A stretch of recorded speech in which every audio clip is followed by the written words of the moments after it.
Marvel brought out loads and loads of brilliant magazines in the 70s, black and white ones. They weren't always so colour.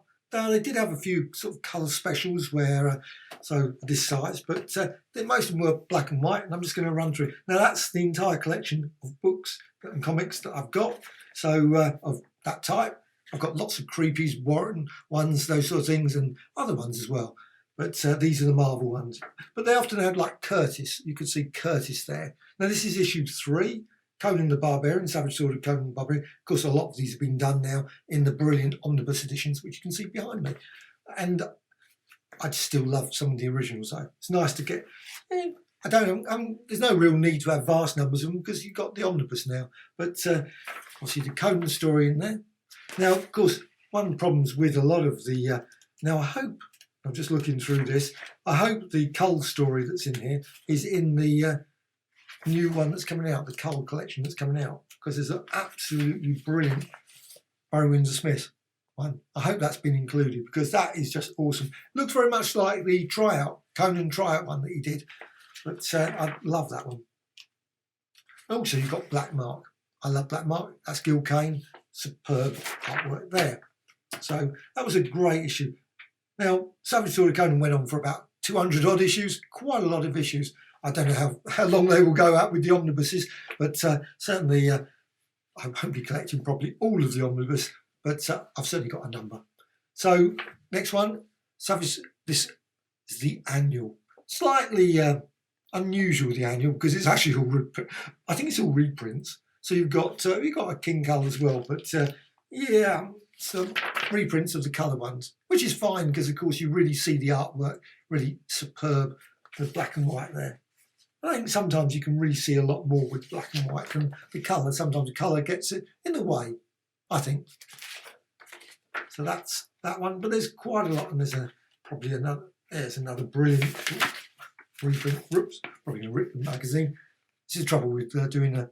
So you've got Conan there.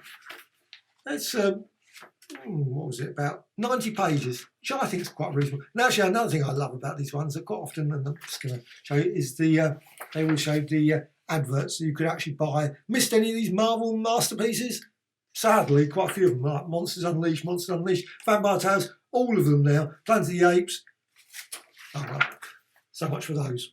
Now I'm just going to quickly go past these ones. Got quite a few of these ones. Now these are UK ones. We had Savage Sword of Conan, just to confuse us, we had Savage Sword of Conan and we had the black and white Savage Sword of Conan. Well, the thing was, quite often these were quite good not because of, but the fact that they included the stories obviously from Savage Sword, but they would also go, I was looking for one that actually included something I could show that's different. This, Red Sonja. So you had Red Sonja, but you had the colour versions, the Frank Thorne ones, and absolutely superb. And the thing is that's great about them, because the artwork is really sharp, really, really brilliant to see. So let's go to the next page there. And that's just nice. I think the colour ones are great, but I think the black and white just really shows the artwork even more so. Of course, there's the artist edition now of Red Sonja ones. So that's the Conan story. And these were, like I said, the Conan ones. I got them, luckily, I got them in a Oxfam shop, and they're quite cheap. I love my favourite magazine of that, Starburst. I love that magazine, bought that quite regularly. Of course, don't know if it's still going. However, Criminal.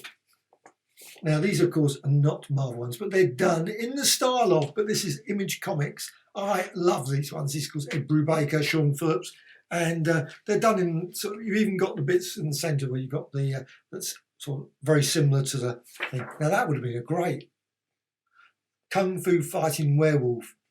Marvel really obviously missed a great opportunity there. Werewolf by Night, no, The Deadly Hands of the Werewolf would have been a great story.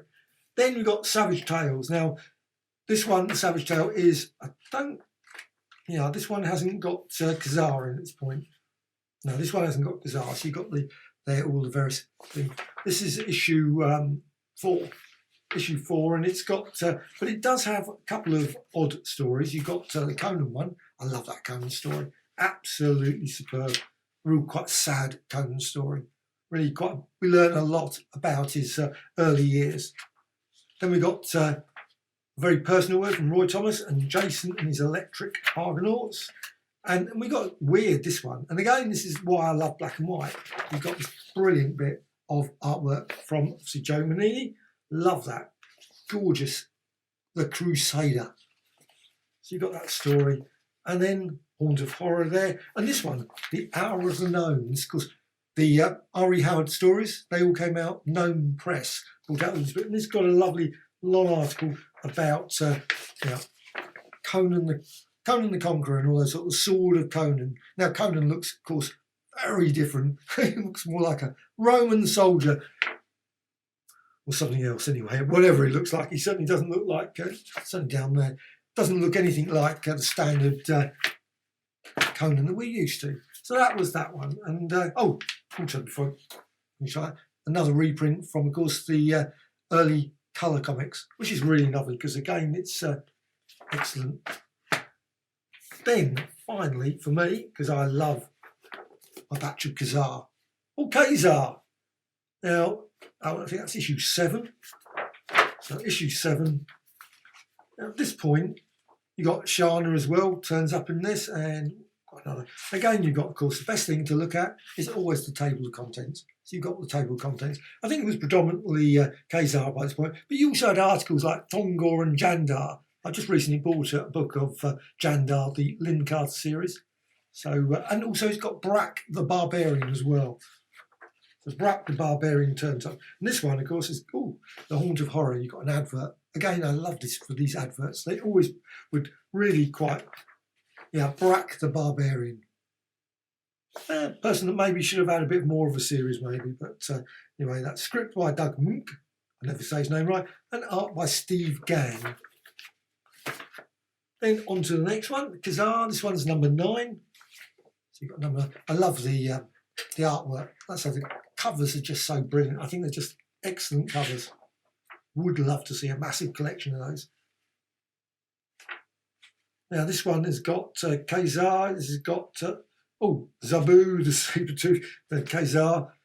Again, some superb artwork. I think it's predominantly all the way through this is, well, maybe not. Well, there's Ka-Zar again. So I think there's a couple. So you've got different. And Shana. Of course, Shana was in these as well. They used to have Shana, of course, a lot in these the black and white. Sadly, there were not that many Ka-Zar Savage Tales. Sadly, the series finished at, I think it was issue 11 or whatever. Basically 11, but there was a sort of this special. So it was issue 12. Always thought that issue 12. So Savage Tales featuring Ka-Zar.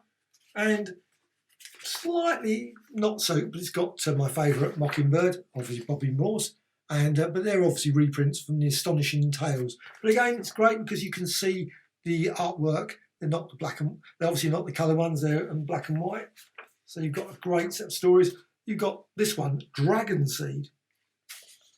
So there's quite often they would have these odd sorts of, and Marok the Merciless, whoever he was. And back to the Savage Land now. This slightly unusual bit of artwork there. It's Barry Smith and Sam Granger. It looks very odd. Looks slightly done. I'm not certain. Was that recoloured or done or something? Not really sort of shaded. That's what it looks like. Doesn't look the same as the old comics that. I wonder if this one was as well. Yeah, see another one. Again, I'd have to do a quick comparison to see, but I'm certain it didn't look exactly like that in the colour versions. And you've got the Ka-Zar story, and I think that was all the way. And there's another story here. This one at the end. Oh, Dark Tomorrow. You've got another little short story there. Again, I think this is one of the stories where it just didn't end properly, where you think, what happens next kind of thing. I'm not certain there was ever another story from that. That was that.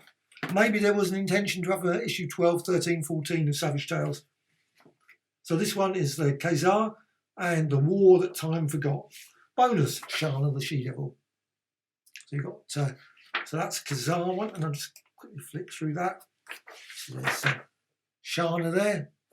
Shana turned up quite a bit in the obviously with Ka-Zar, of course, and then went off with like Daredevil, those stories and that, whatever. Obviously had her own comic as well. Now, what one was this one? See, quite a few of them he's had. Back the Barbarian, this one. So you've got the great advert for the Origins of Marvel Comics by Stan Lee. Absolutely brilliant book. I love that book. That was a perfect Christmas present. Absolutely brilliant. The Unspeakable Conclusion. And then there's another story here as well. Let's have a look at this one. There's quite a few little stories. Oh, here's another one. Jan the Jungle. And also you've got the Ka-Zar, the pulp origins of. So you've got obviously some of the covers there of, and also a bit of text, obviously what happens in the storyline. But then there weren't that many of those ones. Of course, also Ka-Zar was in the Golden Age comics as well. So there was in Marvel Mystery Comics as well as Marvel Comics, its first issue. Now, next issue, we got Requiem for a Haunted Man. This is issue 10. Ka-Zar again. Shana the She-Devil again. I think this one's a separate story. That's a separate Shana story. Also advertising the Ka-Zar Barbarian series, series, which only lasted 3 issues, unfortunately. And also, of course, Unknown World of Science Fiction, which only lasted about 6 or 7 issues. Lots of these black and white ones didn't seem to last as long as I would have liked, I must admit. And this one has got some text story as well. They have a text story in there. So sadly, when a lot of these are reprinted, they don't include all these. So quite a lot of these stories, probably, unless they bring out a collection of very weird rarities kind of stuff, of these sort of things, a lot of these stories will probably never get reprinted, which is a pity. So that's the Ka-Zar story there. I think this is the last one of my Ka-Zar stories.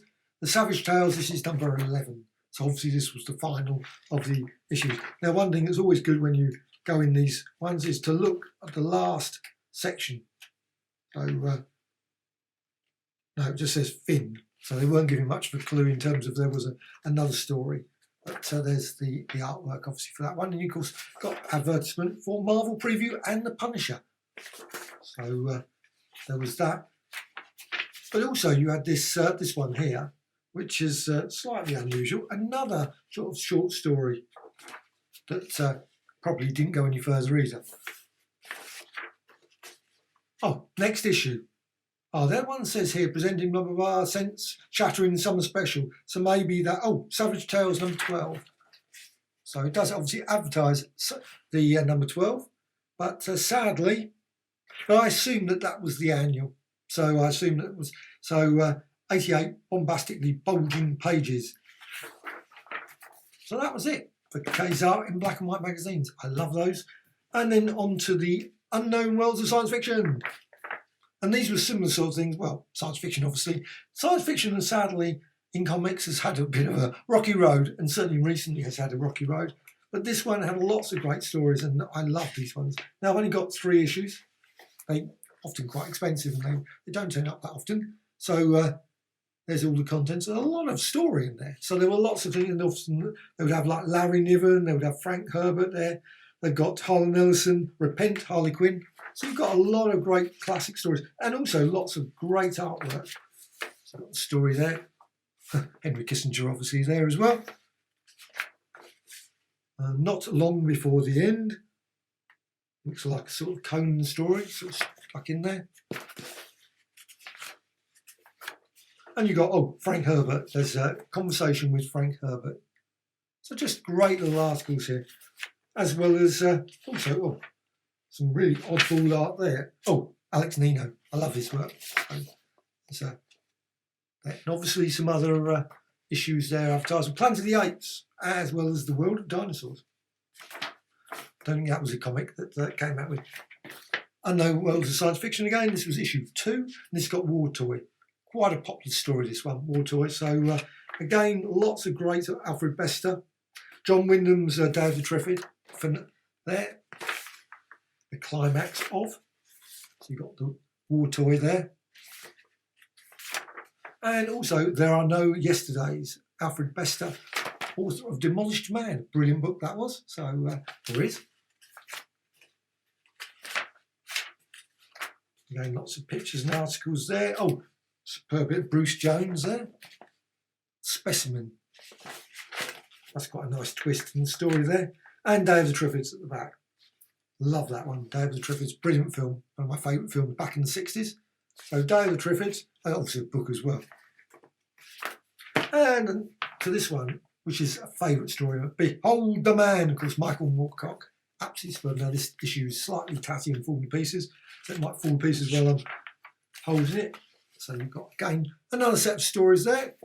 It's falling to pieces completely. And that one. So there's the story there. Obviously, Behold the Man. Oh, it's got a lovely good old advert for Arnie there. And then you've got a Mighty Marvel Comic Con 1975. Wow, on the back there as well. Infinity. Just great artwork. It's just great stories. These were absolute brilliant stories. Then on to this one. This is Marvel Premiere. Now it's not Horns of Horror. I always keep thinking it's Horns of Horror, but it's Marvel Premiere. This is issue 12. So you've got Lilith turns up. And again, a couple of stories in this. So you've got Dracula, etc. So it's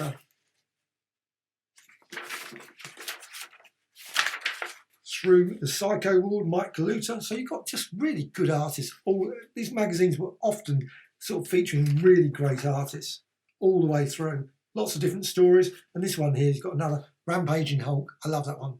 Just bought the Essential book. I wish they'd bring out a complete collection of that. The Rampaging Hulk. It would have been. I've been waiting around for a long time thinking they will bring out a complete collection of that. Sadly. So I thought, right, I'll buy the Essential again. So you've got Horns of Horror and Crazy. It'd be nice to see a collection of that, actually.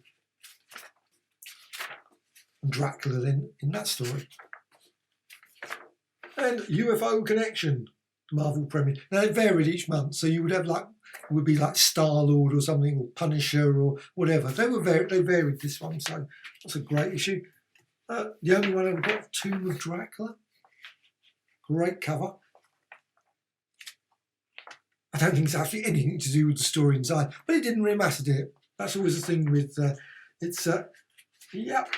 Oh, look at that, just brilliant, superb artwork. Yeah, I loved it. That just a superb issue. That one, classic story.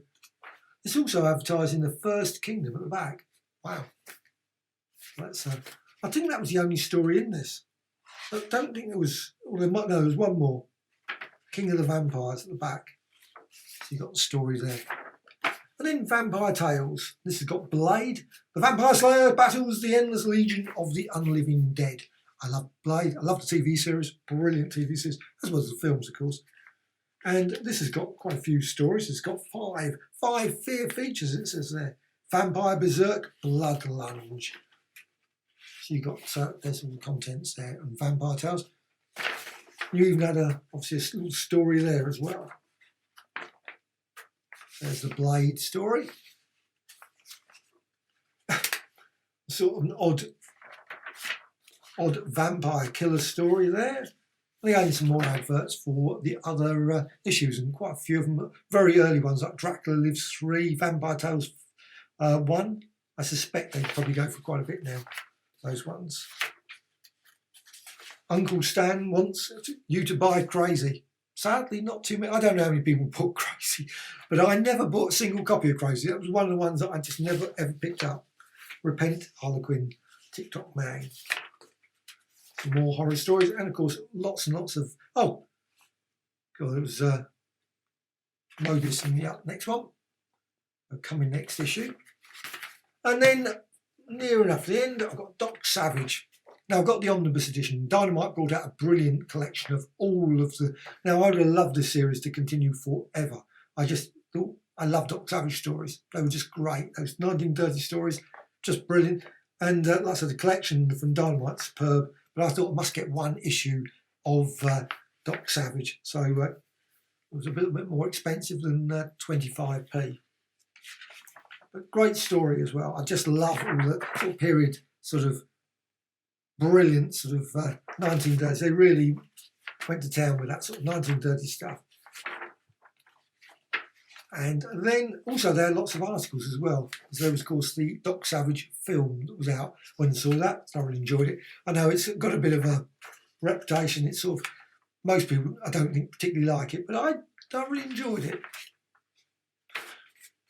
However, so that's Doc Savage. And finally, Cole and the Barbarians. Now, this is the only one I've got, this one. Now, there are two other issues, 1 and 2, but I think they're stories that I've got.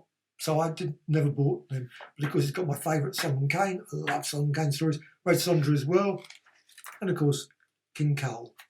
And hopefully, obviously, I assume that this will be, of course, in the omnibus edition when it comes out fairly shortly. So I'm looking forward to that.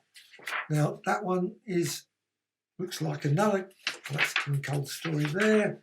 On to the next one. Yeah, Solomon Kane on Trail of Solomon Kane. There's a little bit of information about Solomon Kane there.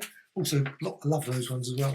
You've got all these brilliant they're iron-ons transfers. They never worked for me. I must admit, I don't think any of those ever came out successful. However, there's Red Sonja again. That's a great story. Red Sonja there.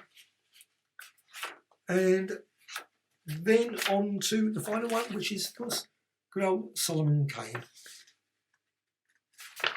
Great, and that's it. All my black and white comics. Wish I had more, but you can always wish for more.